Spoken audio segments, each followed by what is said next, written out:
Welcome to the second video of our Geometry for 7th grade series. On this one, we're going to be focusing on areas of two-dimensional objects and the volume and surface area of prisms. Now, although you can see several different types of formulas here, you are not actually going to see all these kinds in the content assessment if you're doing this on a Summit platform. They do not include things like right cylinders, the right pyramid, the right circular cone, or spheres. They do not talk about circles. That's a different content assessment, and you're not really going to see rectangles and parallelograms much because that's simpler math than 7th grade. It's going to focus mostly on the areas for triangles and trapezoids, and for the volumes and surface areas for regular and general prisms. So that's what I'm going to be focusing on this video. But in general, all you need to do when it comes to geometry is usually use a formula sheet, plug in the numbers from the problem into the sheet, and then follow the order of operations carefully to actually get the right answer. There's no secret. I do not expect you to know these formulas by heart. Once you actually use them enough, you end up starting to memorize them. With the regular prism and general prisms, the volume and surface area actually makes sense, so you don't even need to memorize it. And with the idea of areas, they also has a way to figure out why it's that way to help you make sense of it. But in this video, I'm just going to be focusing on how to use it by plugging and chugging into the equations, okay? So for starters, let's work on the triangle. Now remember, the area of a triangle is 1/2 the base times the height. So that's literally all you need to remember. That's essentially the case because a triangle, if you put two identical triangles together, you make a parallelogram. And a parallelogram's area is just base times height. Right? And so just like the rectangle, because you can cut off the extra piece of the parallelogram and make a rectangle out of it, so they're equivalent. So you know this piece right here, if I drag it over here, it'll fill it up and make it into a rectangle, which is just length times width to figure out the area. Right? Now a triangle is basically half of a rectangle. So if you find the area of the triangle by doing base times height, you're not going to get the triangle. You're going to get the parallelogram, which is 2 of them. Because it's true. If you actually stick two triangles on top of each other, you literally end up creating that parallelogram. So let me see, like this example right here, right? Now, because you only want the triangle, though, you have it. And that's how I remember it. That is 1/2 the base times height. So see, all you really have to remember is the original formula, and then the other ones make sense. So let's look at a problem using that and see how it works out. So here we have a triangle that has a base of 8 and a height of, a base of 11 and a height of 8. So all you do is 1/2 of the base times the height. So it doesn't really matter where you put the half, if you put it on the height or the base, because it's basically distributing the half. In fact, you can even write it like this. That's how most people like to see it. But whichever way you look at it, when you calculate that, you're going to get 88 divided by 2, which is 44. And in this case, since we're talking about inches, we would have inches squared as our answer because we have area, and area is 2-dimensional, so it's going to be an inches square. And that's all you have it. All you have to do is plug the numbers from the problem into the equation, and you find. Okay, so then let's look at the trapezoid, which is the next one you're going to face in this challenge. And the trapezoid, and again, you can sketch out why this is the case, but it's kind of like you're going to get the average of the base lengths, right? So there's 2 bases, though, because this could be upside down, and it would look like this if it was upside down. So then how do you know which one is the base? You don't, right? So what you do is you take the average of the bases. And how do you do the average? You add them together and divide it by 2 times the height.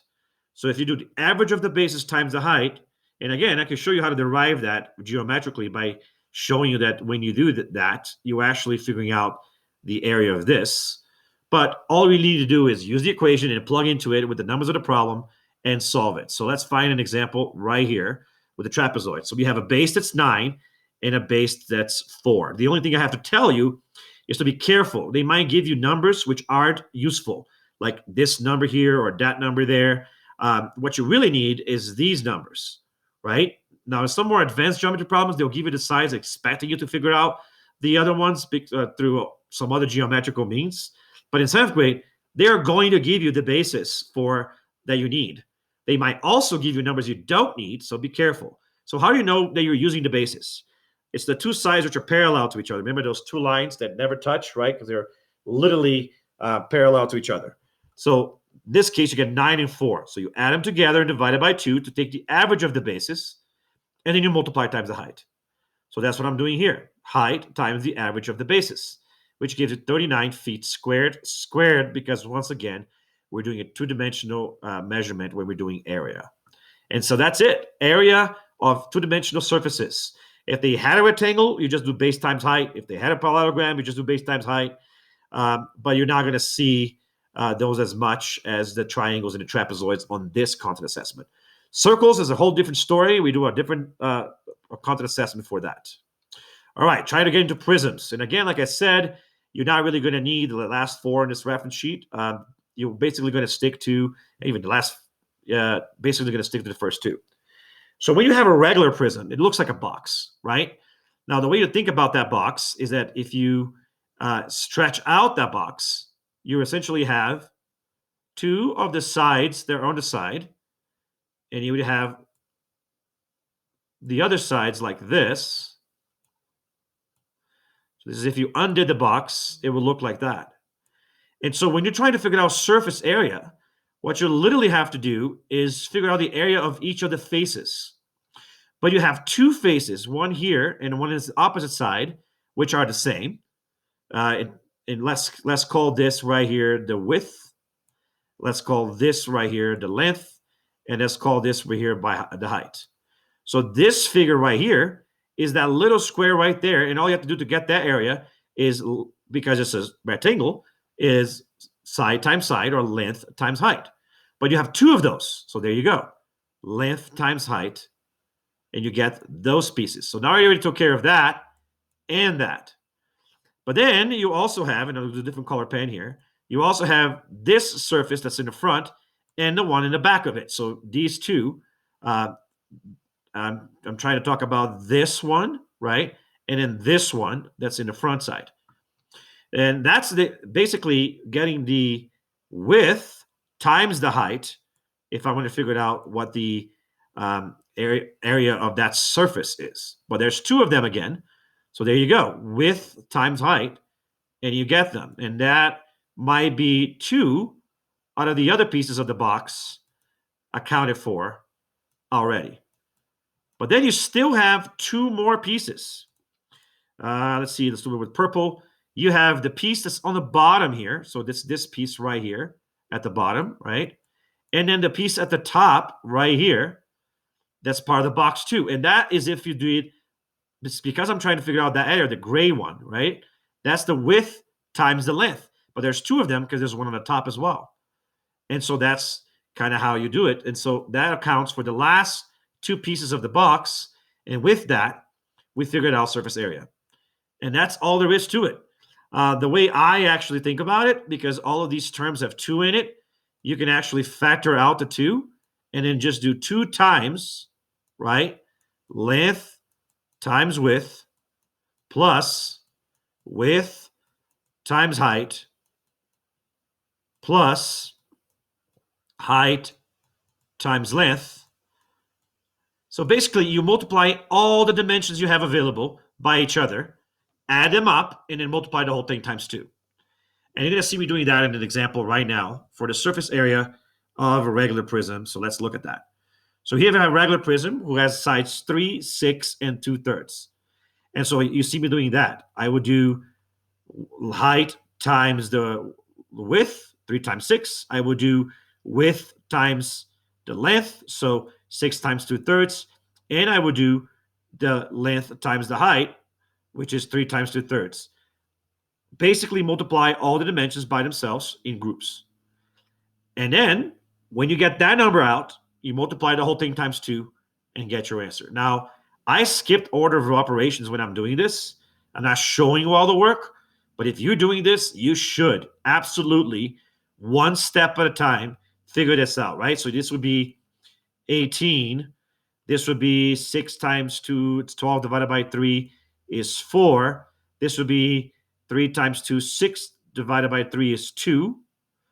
So you have 18 plus 4 plus 2, which is inside of parentheses, all inside that bracket. So that's 22 plus 2, which is 24, right? So this whole thing here comes out to 24. And then 2 times 24 is 48. If you follow other operations and do one step at a time and do so carefully, you can make sure that you don't make mistakes. But I wouldn't do it like this. I would actually do it in lines, one step at a time, so they make sure you don't make mistakes. All right? So that's surface area of a regular prism. Let's try to do volume. Volume is actually easier because all you need to do for volume is multiply the dimensions. So it's width times breadth times height. And that's it. All right? So, and you can see me doing that on the prisms. By the way, the surface area was going to be in, there's no unit here, but when we calculate surface area, it would be in squares, right? Unit squares, because it's still a two-dimensional thing. But volume is going to be 3 dimensions. So you get 1 dimension times the other times the other. So in this case, 3 times 6 times 2/3, right? So 3 times 6 makes 18, right? And then 18 times 2/3, that's 18 divided by 3, which is 6 times 2 is 12. So there you go. If you do it slowly but surely in order of operations, you make sure you get the right answer. And this would be, again, units cubed because it's a volume. So volumes of prisms are pretty straightforward. Just multiply all of the dimensions by each other. Which in the surface area, remember what you did is that each dimension pair multiplied, add them all up, times 2. And that's essentially how you did that. But not all prisms will look like boxes. Some of them will not. And so you have this general prism, all right, which what do we do to find a formula of a prism, even if it's not a box? Well, the principle is still the same. For surface area, you have to break down each of the sides and calculate the area of each of the sides and account for all of them when you're trying to do the math. So the sum of the areas of the faces is how you find the general prism. And it's essentially what I did. I just multiplied times 2, because the 2 faces were paired. But they're not always going to be paired. And that's how you have to do it. But you just add to figure out the area of each face one at a time and add it all up. You'll get it right. And for the general formula for volume of a prism is basically the area of the base times its height, which is how you get the cylinder, actually. If you get the area of the base times its height. So you get the area of the circle that's in the base times the height, but you're not going to face that in 7th grade, right? And so let's figure out how to apply this in general by looking at a prism that is not a box, okay? So here we have a triangular prism. And remember, we have to try to figure out all of the faces of this prism. So I'm going to start by looking at this, tiny face right here, which is a triangle. And notice there's another one paired up in the back with it. So I have that one and this one in the front. Now, the area of a triangle is 1/2 of the base times the height. So you can see me doing that here. The base is 6, half of that times the height. All right. So this right here is me doing the formula for that triangle. Okay. Now I put 2. Why is there 2? Because there's 2 of them. So I made 2 of them in my expression. Okay. Then let's talk about this one, the one that looks like a lighter blue. The bottom one here, I'll put a B on it.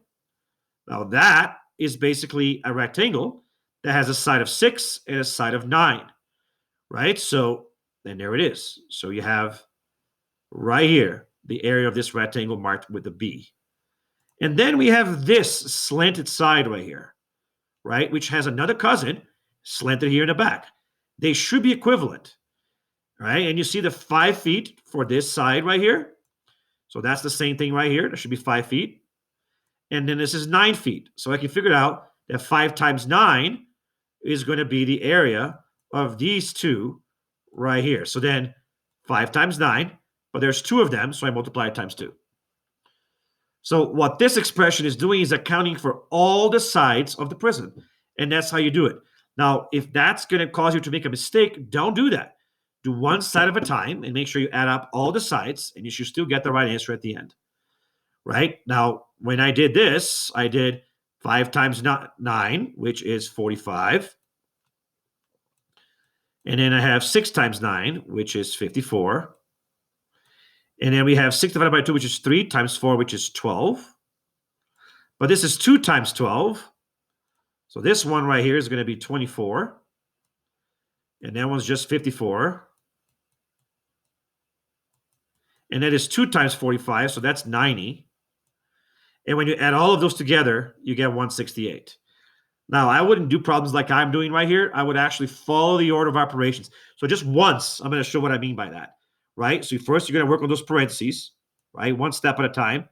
So like there, 2 times the 45. And then you copy down the rest. 6 times 9 plus 2, 6 over half times 4. Now, it might seem harder to do things this way, but later on, it will be better because you make less mistakes. I still have another parenthesis here. So I'm going to do that. 2 times 45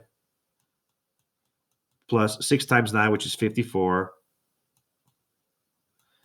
And you copy down the rest. So plus 2, 6 over 2 times 4. And then I have to work on this last parentheses next. So let's do one more step here. So 2 times 45. Notice I copy everything that I don't work on. Now, this might seem like more work than what I did before. Or it might seem like the same work for you. But what I'm trying to do is avoid mistakes by only doing one step at a time. So inside the parentheses here, your 6 divided by 2 is 3. And that's the only step I'm going to take right now because it's doing one step at a time. Times 4. And I still have to work on this parenthesis right here. So I'm going to continue. I'm going to take this and continue over here. All right, so we got 2 times 45 plus 54 plus 2 times 3 times 4, which is 2 times 12. Okay, now we have to do the multiplications next. So we got 2 times 45 is 90 plus 54 plus 2 times 12. One step at a time. Resist the temptation to do more than one step. Okay, so now we do 90 plus 54 plus 2 times 12, which is 24. And we're back to where I was here. So I have enough experience doing order of operations that I can figure it out and not make mistakes. But this, doing multiple steps, will guarantee that you get at the end and you get the right thing. And now you just add it, right? This plus this, get an answer. And then that answer applies to 24 to get the final 168. So 90 plus 54 would be 144 plus 24, 168. And we have our final answer. All right. So that's essentially a lot of steps, but I'm going to show you that if you do the order of operations and actually show all the work, you're less likely to make mistakes. So the other way I would think about this is to think about one face of the prism at a time, get a number, archive it, and then do it. So let me show you how to do it that way, because a 7th grader trying to not make mistakes, that might be a wiser way to handle it. All right, so let's erase some of this work so we can have the space to work on that. Okay, so what I'm going to do here is do one face at a time. So remember, I have this triangle face, and that's just 1/2 of the base, which is 6, times the height, which is 4. And I figured that out. That's 24 divided by 2, which is 12. So now I have one face accounted for. By the way, I can count the faces before I start to make sure I do all the ones. 1, 2, 3, 4. So I have 3 sides plus the 4 in the back. That's 5 sides. So here's me doing side 1. Side 2 could be the side that's the same as that side. So that's also 12. All right, let's look about side 3. Side 3 would be the base here, the bottom. That's 6 times 9. So 6 times 9, which is 54. So I have 3 out of the 4 sides done already. And let's do side 4. Side 4 will be this one right here, that little, which was the 5 times 9. So 5 times 9, which is 45. And then I recognize that the last side is a replica of that side, so that will also be 45 for side 5. So now all I have to do is add up all the sides. So I do in the calculator 12 plus 54 plus 45 plus 45, and I will still get 168. If you do it that way, you're going to be safe and you're not going to make mistakes. The last thing we have to talk about is that general realization that the area of a prism, it was the same thing as the area of the base times the height. Now, how you find the base? The base is always going to have another side paired with it. So the base in this case has to be the triangular because that's the only side that's paired. In a box, any of the sides can be called the base because you can change the box in different orientations. But the base of a prism in general has to have a pair to be considered the base, okay? At least on regular prisms. If we get the pyramids and cones and spheres, then it gets more complicated. But we're not worrying about those. So the base here is just a triangle, right? Which is, again, 1/2 of the base times the height. It's this part right here. And then I multiply that times the height. Now, how you recognize the height? The height is going to be the side that connects those two paired bases. So I have the base in the front and the base in the back. The side that connects them is the height. All right? So that's it. So I do area of the base times the height. And if you put that in a calculator, you get 108 feet cubed. Notice that the unit is cubed because it's volume, and the unit of surface area is squared because it was a two-dimensional surface.